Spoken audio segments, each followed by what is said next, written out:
வணக்கம். இப்ப தமிழ்நாட்டுல அங்கங்க லேசா மழை பெய்யறத நீங்க பாத்துட்டு இருக்கலாம். ஆனா இது சும்மா ஒரு ட்ரெய்லர் தாங்க.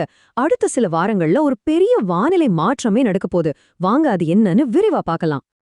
கேள்வியே நல்ல கேள்வி. இது வெறும் ஆரம்பம் தானான்னு கேட்டா, ஆமாங்க, இது ஆரம்பம் தான். இப்போ பெய்யற மழை வரப்போற பெரிய விஷயங்களுக்கு ஒரு சின்ன முன்னோட்டம். அவ்வளவுதான். இப்போதைக்கு பாத்தீங்கன்னா ஸ்டேட் ஃபுல்லா மழை விட்டு விட்டு தான் பேஞ்சிட்டு இருக்கு. ஆனா இந்த நிலைமை சீக்கிரமே தலைகீழா மாறப்போகுது. முதல்ல இந்த வானிலை மாற்றத்தோட முதல் அலைய சந்திக்க போறது நம்ம தென் மாவட்டங்கள் தான். அங்க பயங்கரமான கனமழை காத்துக்கிட்டு இருக்கு. சரி வாங்க, இன்னும் கொஞ்சம் டீட்டெயிலா பாப்போம். குறிப்பா நவம்பர் 11ஆம் தேதியிலிருந்து 15ஆம் தேதி வரைக்கும் இந்த தேதிகளை நல்லா நோட் பண்ணிக்கோங்க. தென் மாவட்டங்களுக்கு முதல் ரவுண்டு கனமழை ஸ்டார்ட் ஆகுது.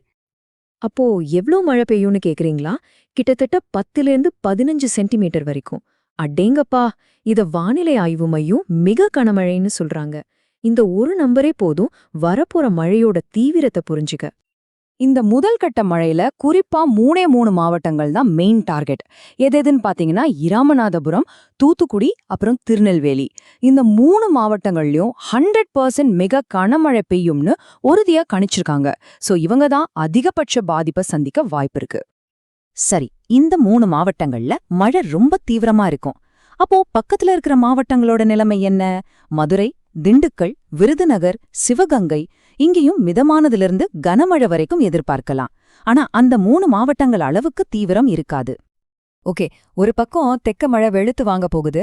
அதே நேரத்துல வட தமிழகம், டெல்டா பகுதிகளில் என்ன நடக்கும்? அங்க கதை அப்படியே வேற மாதிரி இருக்க போதுங்க. இப்ப நீங்க பாக்குற இந்த ஸ்லைட்ல ஒரு சுவாரஸ்யமான விஷயத்த கவனிச்சிங்களா? ஒரே நேரத்துல தமிழ்நாட்டுல 2 விதமான வானிலை.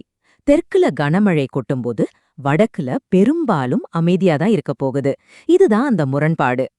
அதாவது சென்னை, கடலூர், விழுப்புரம், தஞ்சாவூர், நாகப்பட்டினம் மாதிரி வடகடலோர டெல்டா உள் மாவட்டங்கள்ல நவம்பர் 20ஆம் தேதி வரைக்கும் வானம் பெரும்பாலும் மேகமூட்டமா தான் இருக்கும்.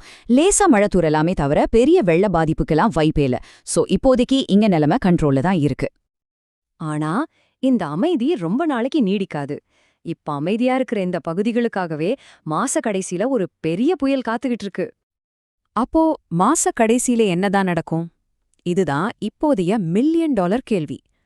முதல் கட்ட மழை முடிஞ்சதுக்கப்புறம் கதையோட கிளைமேக்ஸா தமிழ்நாட்டையே பாதிக்கக்கூடிய ஒரு புயல் உருவாகப் போகுது. இந்த புயலுக்கு சென்யார்னு பேர் வைக்க வாய்ப்பிருக்கு. இது நவம்பர் 25ஆம் தேதி வாக்குல வங்கக் கடல்ல உருவாகி டிசம்பர் 3ஆம் தேதிக்குள்ள ரொம்ப தீவிரமாகும்னு எதிர்பார்க்கப்படுது. இதுல ரொம்ப முக்கியமான பாயிண்ட் என்னன்னா, இந்த புயல் சென்னையில இருந்து நாகப்பட்டினம் வரைக்கும் இருக்கிற வட கடலோர பகுதிகளை குறிவச்சு கரைய கடக்க வாய்ப்பு இருக்கு. இதனால என்னாகும்? முதல் கட்ட மழையில தப்பிச்சு சென்னை மாதிரியான வட மாவட்டங்களுக்கு இந்த புயலால செம்ம மழை கிடைக்க போகுது. சரி, இப்போ நம்ம பார்த்த எல்லா தகவல்களையும் ஒன்னா சேர்த்து ஒவ்வொரு பகுதிக்கும் என்ன மாதிரியான வானிலை காத்துக்கிட்டு இருக்குன்னு ஒரு சின்ன சுருக்கமா பாத்திரலாம். இந்த அட்டவணை ரொம்ப சிம்பிளா எல்லாத்தையும் விளக்குது பாருங்க.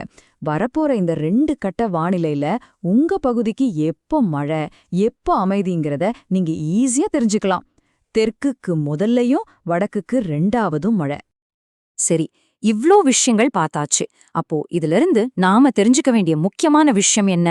சுருக்கமா சொல்லணும்னா என்ன நடக்க போகுது? ரொம்ப சிம்பிள். தமிழ்நாட்டுக்கு முன்னாடி 2 கட்டமா வானிலை இருக்கு. முதல் கட்டம் நவம்பர் 11லிருந்து 15 வரைக்கும். இதுல தென் மாவட்டங்களுக்கு கனமழை. 2வது கட்டம் மாசக்கடைசியில சென்யார் புயலால வடக்கு, டெல்டா, அப்புறம் உள் மாவட்டங்களுக்கு கனமழை. அவ்வளவுதான். ஆனா ஒரு விஷயம், இந்த சென்யார் புயல் பத்தின கணிப்புகள் எல்லாமே இப்போதைக்கு ஆரம்ப கட்டத்துல தான் இருக்கு. அது எங்க கரைய கடக்கும், எவ்ளோ தீவிரமா இருக்கும்னு போக போக தான் தெரியும். அதனால தொடர்ந்து வானிலை அறிவிப்புகளை கவனிங்க, பாதுகாப்பா இருங்க.